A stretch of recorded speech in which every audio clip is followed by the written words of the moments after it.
This is Dave with XMD. I'm here with Mason from Too Close to Touch. How you doing today, man? Great, dude. I'm great. I've got enough sleep these last few weeks, and I'm totally ready to finish off this tour strong. And wow, you sound different than most of them today. I'm wore out. Yeah, no, I don't know. I slept pretty poorly the first few weeks of tour, and then finally I got some solid sleep, and now my energy's back, and I feel great. So I don't know. What's it like being on a tour like this? It's definitely the most fun that I've ever had. There's a ton of camaraderie, and you always have something in common with the next 10 people around you, like in the lots or on the stage, and everyone's really accommodating and usually pretty friendly. It's been nice to just get out and meet people and get to play shows. The crowds have been great, and yeah, it's a lot different than a normal club tour, but it's been a lot of fun. It's been a lot of fun for me.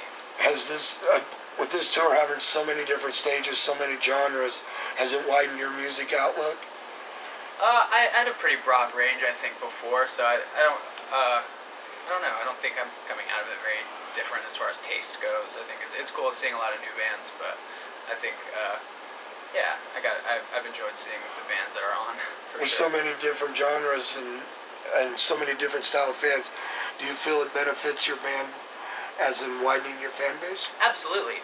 We have a pretty diverse sound between the first record coming out, or that came out, and the new record that we have getting ready to come out. So I think a lot of people, most of our crowd is passerbys who stop, I've noticed, and just continue to watch the set. So I think it's been great for us. What are your guys' plans after Warped Tour? We have a few months off, and then we're going out with Crown the Empire and Bless the Fall. It's going to be a sick tour. Yeah. It's basically just the whole month of November. We're playing just in the U.S. and one show in Canada, I think. So it's going to be sick. Yeah, it's going to be sick.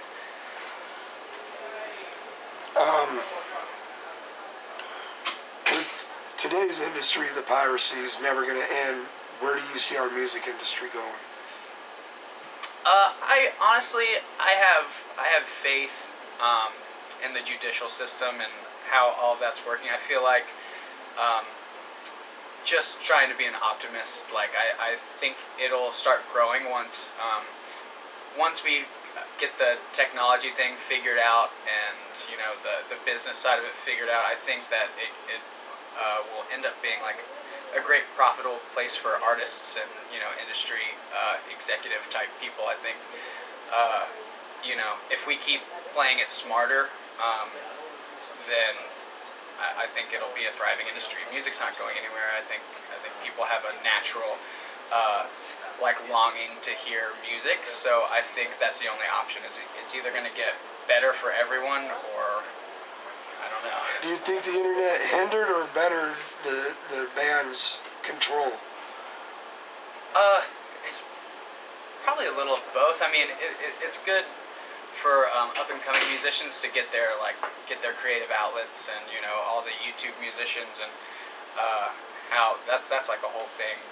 I'm not really a part of, but I think it's great in that way. But obviously the piracy and negative aspects kind of have that toll with streaming and artists not getting paid for streams as well or whatever, versus record sales going down.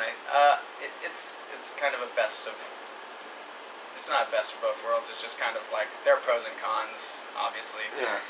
You just kind of have to play it to the best of your ability at this point right now. It's still kind of a new thing, I think. The internet's only really been around for the last so many years, so we just have to kind of take it under our belt and make it something, and make it great again. How do you feel when you're on stage and you look out and you see fans that are just holding a cell phone up and not moshing? Where's your stance on that? I go back and forth.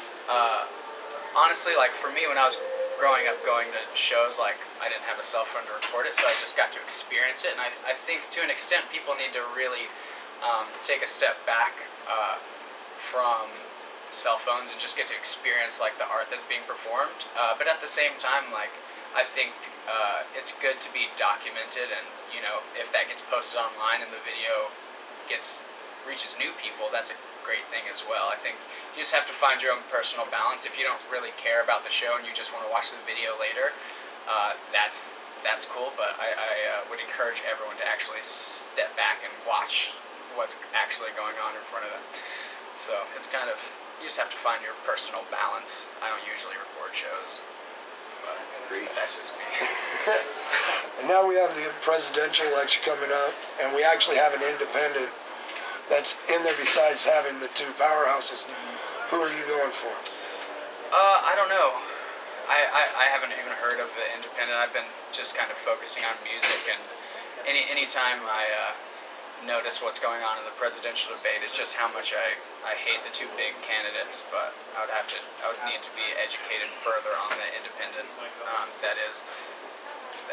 that's running the strong. Check it out, Gary Johnson. Gary Johnson, sick. That's great. I was a pretty big Bernie fan until that kind of did whatever it did and fizzled out. But yeah, it's something to look into for sure.